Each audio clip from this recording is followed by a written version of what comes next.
tenemos dos planos que son paralelos y se pide calcular la distancia entre ambos, ¿no? En sistema diédrico. Entonces fíjate que si tenemos dos planos paralelos, la distancia es la perpendicular común, ¿no?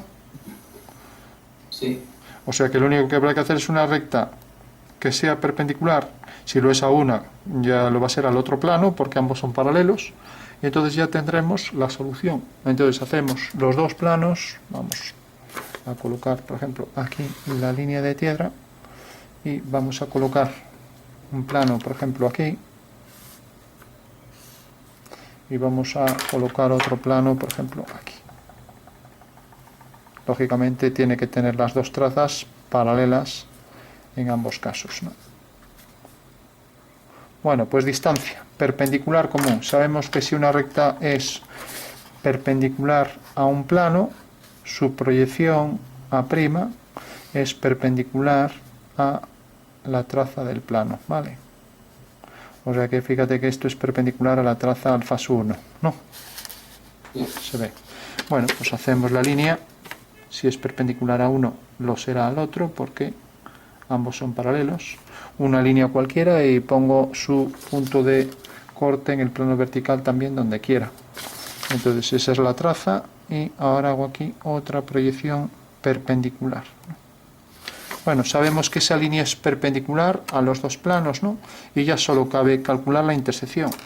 Entonces, si yo, por ejemplo, paso un plano por ella, entonces el plano verde la contiene, pasa por aquí, y vemos que corta en este punto y en este. Por lo tanto, proyecto este punto y ya tengo aquí la intersección. Proyecto este punto y ya tengo aquí la intersección. O sea que la intersección del plano verde con los dos planos pues vendrá definido por esta recta de intersección y por esta de aquí, ¿no? Y fíjate que esa recta corta aquí en este punto y en este a la recta. O sea que en realidad el segmento que intercepta aquí entre los dos planos es esta. Y por tanto esa es la distancia. Bajamos este punto, esa es la distancia entre los dos planos. Vale, ¿se ve? Sí. Sí. O sea que tenemos el plano, tenemos la línea de intersección, la otra, hemos hecho las dos líneas de intersección, imagínate esta línea de intersección y esta, y por tanto, como corta la recta que cogimos en esos dos puntos, esa es la distancia.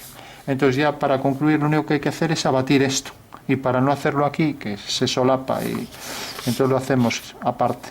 Esta es la recta, imagínate, viene por aquí, y viene por aquí. Y esta es la proyección, ¿no? O sea que en realidad la recta la tenemos de esta manera. Ahora ya se reduce el ejercicio a la distancia entre dos puntos, ¿no? Vale, entre el punto A y B. A su 2, B su 2. Bueno, pues esto, ¿te acuerdas? Lo único que hacíamos era considerábamos este triángulo y lo batíamos hacia un lado. O lo que es lo mismo, hacemos aquí una horizontal. Entonces sale ahí una línea perpendicular a esta, ¿no? Y ahora fíjate que tenemos aquí este triángulo, es un triángulo rectángulo. Tenemos este cateto en verdadera medida porque es una línea vertical, ¿no? Y tenemos este otro, por ser horizontal, en verdadera medida. Entonces cogeremos esta distancia h y la colocaremos en perpendicular a esta, ¿no? Entonces cogemos h con el compás, si queremos, la colocamos aquí y lo que hacemos es abatir ese triángulo de manera que la hipotenusa en verdadera medida será esta. O sea, esta será la hipotenusa en verdadera magnitud, ¿vale? Bueno, pues esa sería la solución al ejercicio, ¿no? ¿Entiendes cómo pasar de aquí a esto final? ¿Sí? Sí, creo que sí.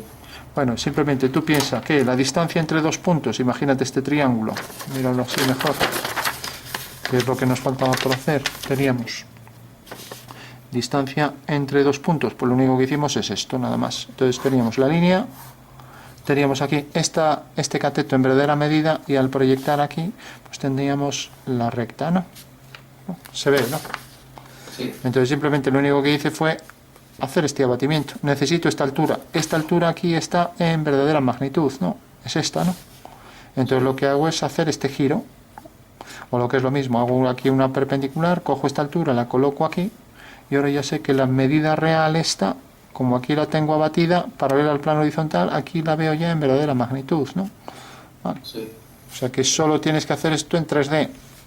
No hagas nada de memoria, piensa que todo esto es verlo en el espacio y nada más. Entonces una vez ya que tienes esto, pues puedes hacer esto, ¿no?